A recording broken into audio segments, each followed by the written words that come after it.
So a young man recently asked me, probably in his mid-20s, I say young, I'm 42, so this guy's half my age.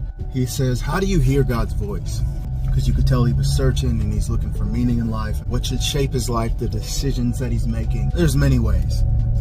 But one way that is consistent that I've found is to look at the stories in Scripture, specifically the Gospels.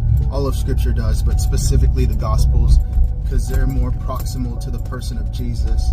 And then also the stories that Jesus would tell, the parables that he would use. They carry the voice of God.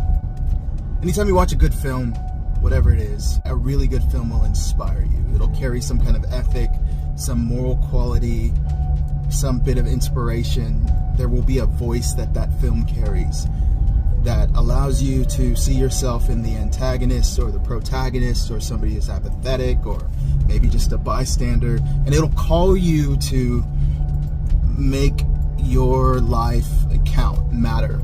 You ever see a movie like that? And so I told him, if you want to hear God's voice, one way to hear it is to pay attention to the Gospels, the stories in Scripture in the New Testament. Listen to what you hear when you consider the stories that Jesus would tell, the parables. And as you do, you'll align your life with the stories that Jesus told. You'll align your life with the way that the apostles wrote about who Jesus was. So if you're searching and you're saying, how do I hear God's voice? The voice is carried in the story. That's a great place to start.